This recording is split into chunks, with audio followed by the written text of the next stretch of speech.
അയാൾ വെറുതെ ഇരിക്കുമെന്ന് തോന്നുന്നില്ല. ഞാൻ അങ്ങനെയൊക്കെ അയാളോട് എതിർത്ത് പറഞ്ഞെങ്കിലും സത്യത്തിൽ എനിക്ക് പേടി തോന്നുന്നു ശ്രീറാം. മയൂർ പോയ വഴിയെ നോക്കിക്കൊണ്ട് ജാനി പറഞ്ഞു. നീ എൻ്റെ ഭാര്യയായി കഴിഞ്ഞാൽ പിന്നെ അയാളെ കൊണ്ട് ഒന്നും ചെയ്യാൻ കഴിയില്ല. അതോർത്ത് ഇയാൾ പേടിക്കണ്ട. അധികം വൈകാതെ നമുക്ക് ഈ നാട് വിട്ടു പോകാം. നന്ദിയുണ്ട് ജാനി. താൻ ഇപ്പോഴെങ്കിലും എൻ്റെ സ്നേഹം മനസ്സിലാക്കിയല്ലോ. ഇത് കേൾക്കുമ്പോൾ എൻ്റെ അമ്മയ്ക്ക് ഒരുപാട് സന്തോഷം തോന്നും. ഞാൻ ഏതായാലും ഇപ്പോൾ തന്നെ വീട്ടിലേക്ക് പോകട്ടെ. നാളത്തെ വിവാഹത്തിനുള്ള കാര്യങ്ങൾ ചെയ്യേണ്ടേ എന്ന് പറഞ്ഞുകൊണ്ട് വർദ്ധിച്ച സന്തോഷത്തോടെ ശ്രീറാം അവിടെ നിന്നും പോയി. താൻ ചെയ്യുന്നത് ശരിയാണോ എന്ന ഒരു തോന്നൽ ജാനിയുടെ മനസ്സിലൂടെ അപ്പോൾ കടന്നുപോയി.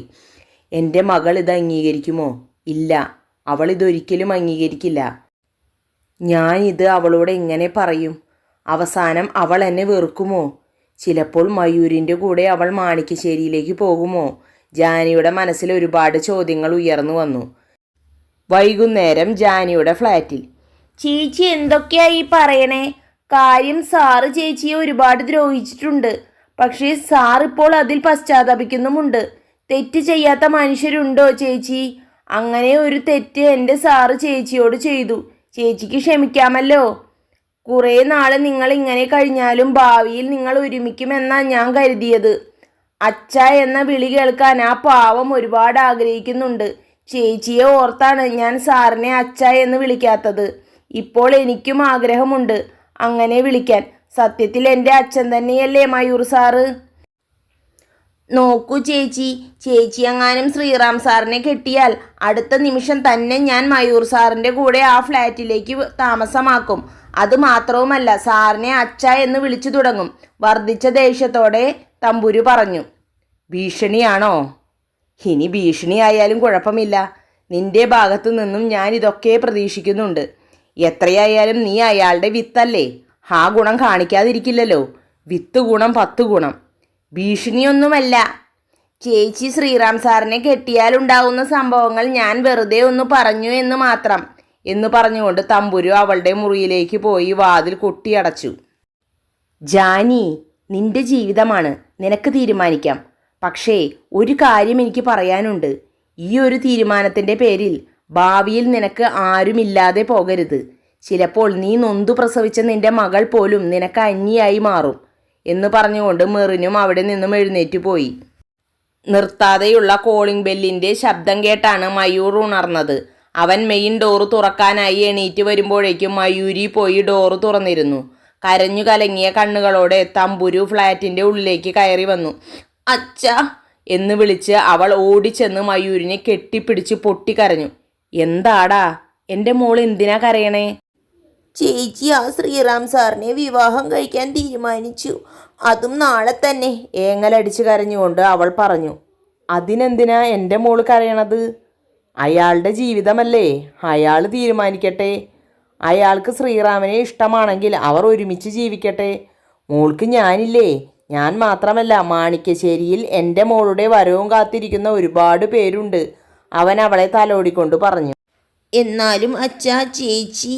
അവൾ എന്തോ പറയാൻ തുടങ്ങിയതും അവൻ തടഞ്ഞു. മോൾ ഒന്നും ആലോചിച്ച് വിഷമിക്കേണ്ട. പോയി കിടന്നുറങ്ങാൻ നോക്ക്. മോള് ചെല്ല്. പിന്നെ ഒരു കാര്യത്തിൽ എനിക്ക് സന്തോഷമുണ്ട്.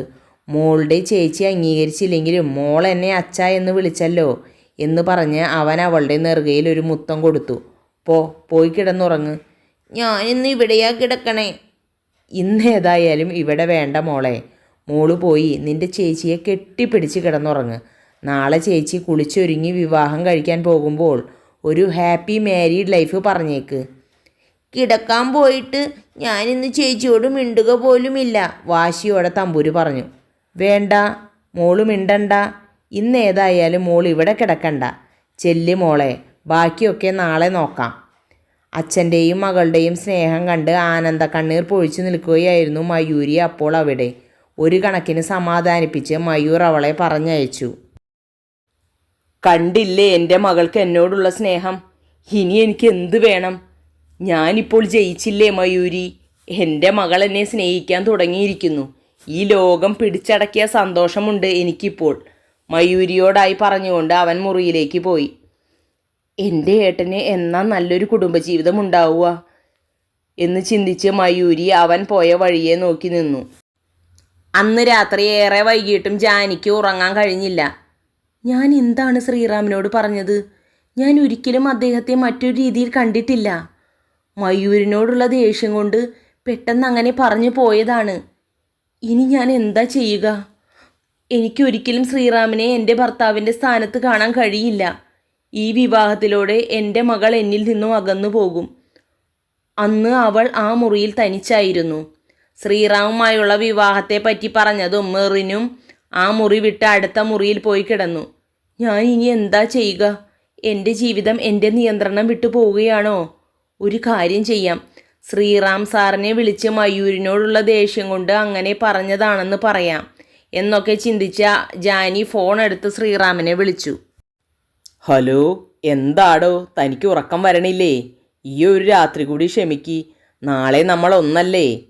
തന്നെപ്പോലെ തന്നെയാണ്, എനിക്കും ഉറക്കം വരുന്നില്ല, ശ്രീറാം സന്തോഷത്തോടെ പറഞ്ഞു. ഹലോ, സോറി സാർ, ഞാൻ വേറൊരു കാര്യം പറയാൻ എന്നൊക്കെ ജാനി പറഞ്ഞു തുടങ്ങുമ്പോഴേക്കും താനൊന്നും പറയണ്ട, ഒന്നും ആലോചിച്ച് ടെൻഷൻ അടിക്കുകയും വേണ്ട. ജാനിക്കറിയാലോ എൻ്റെ അമ്മയുടെ കാര്യം. നമ്മുടെ വിവാഹം നടക്കില്ല എന്നോർത്ത് ആ പാവം ഒരുപാട് സങ്കടപ്പെട്ടു. താൻ വിവാഹത്തിന് സമ്മതിച്ചു എന്നറിഞ്ഞപ്പോൾ എൻ്റെ അമ്മ എത്രമാത്രം സന്തോഷിച്ചു എന്നോ. ഈ ലോകം പിടിച്ചടക്കിയ സന്തോഷമായിരുന്നു ആ പാവത്തിന്.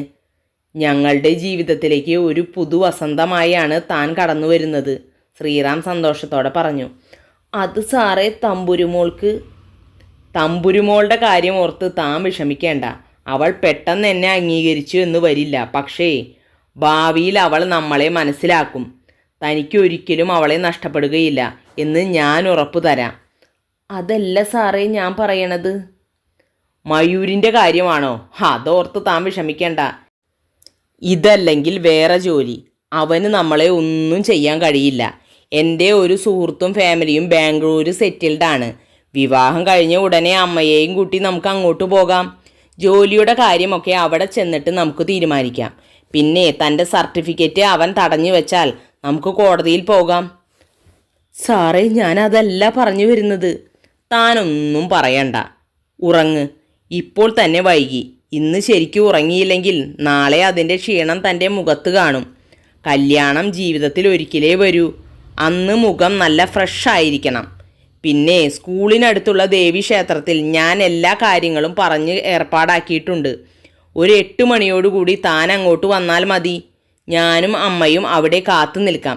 വേറെ ആരോടും പറയണ്ട. വിവാഹം കഴിഞ്ഞതിന് ശേഷം എല്ലാവരും അറിഞ്ഞാൽ മതി. ഓക്കെ ജാനി, താൻ കിടന്നോളൂ. Good night. സാറേ, ഞാൻ പറഞ്ഞതൊന്ന് കേക്ക്.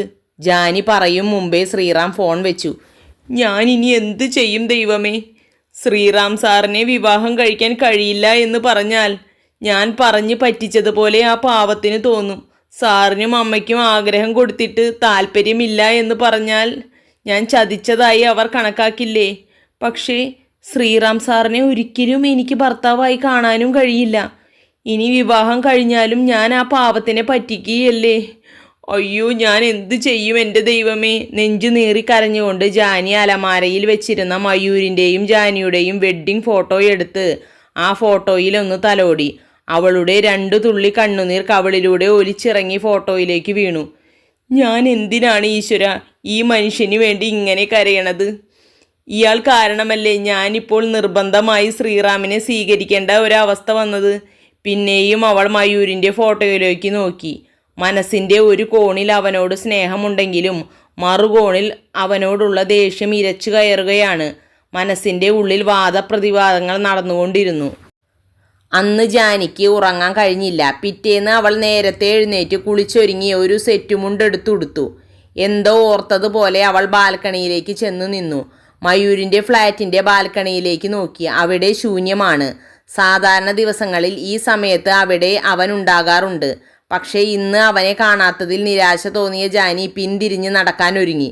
ഹലോ എക്സ് വൈഫേ, എന്താണ് ഈ ശത്രുവിൻ്റെ ബാൽക്കണിയിലേക്ക് ഒരു നോട്ടം? കല്യാണവേഷത്തിൽ എൻ്റെ മുന്നിൽ വന്നു നിന്ന് ഷൈൻ ചെയ്യാനായിരുന്നോ? മയൂർ ഉള്ളിൽ നിന്നും പുറത്തേക്ക് വന്നുകൊണ്ട് പറഞ്ഞു. അവൾ അതിന് ഒരു മറുപടിയും പറഞ്ഞില്ല. എന്താണ്, കല്യാണ പെണ്ണിൻ്റെ മുഖത്ത് ഒരു മേക്കപ്പ് പോലും ഇല്ലല്ലോ. കല്യാണമായിട്ട് ഒരുങ്ങാത്തത് എന്താ? നിന്നെ കണ്ടാൽ ഇപ്പോൾ മരണ വീട്ടിലേക്ക് പോവുകയാണെന്ന് തോന്നും. മയൂർ അവളെ പരിഹസിച്ചുകൊണ്ട് പറഞ്ഞു. അതിനും മറുപടിയൊന്നും പറയാതെ അവൾ അവിടെ നിന്നും പിന്തിരിഞ്ഞു പോകാനൊരുങ്ങി. ഹലോ, അങ്ങനെ പിണങ്ങിപ്പോകാതെ എന്തെങ്കിലും പറയടോ. ഒന്നുമല്ലെങ്കിലും ഞാൻ തൻ്റെ ആദ്യ ഭർത്താവല്ലേ. എവിടെയെങ്കിലും വെച്ച് കാണുമ്പോൾ ഒന്ന് ചിരിക്കുകയെങ്കിലും ചെയ്യണേ, അവൾ പോകുന്നത് നോക്കി നിന്നുകൊണ്ട് അവൻ പറഞ്ഞു. അത് പറയുമ്പോഴും അവൻ്റെ കണ്ണുകളിൽ അഗ്നി ആളിക്കത്തുകയായിരുന്നു. പൊയ്ക്കോ ജാനി, നീ വേഗം പൊയ്ക്കോ. നിന്റെ ജീവിതത്തിൽ നിനക്ക് ഒരിക്കലും മറക്കാൻ കഴിയാത്ത ഒരു ദിവസമാണിന്ന്. അവിടെ നിന്നെ കാത്ത് എൻ്റെ വക ഒരു ഗിഫ്റ്റ് ഇരിപ്പുണ്ട്. ഓടിച്ചെന്ന് അത് കൈപ്പറ്റിക്കോ. അവൻ ആ ബാൽക്കണിയിലേക്ക് നോക്കിക്കൊണ്ട് ഓർത്തു. അപ്പോൾ തന്നെ ജാനി അവളുടെ ഹാൻഡ് ബാഗ് എടുത്ത് പോകാൻ ഒരുങ്ങി.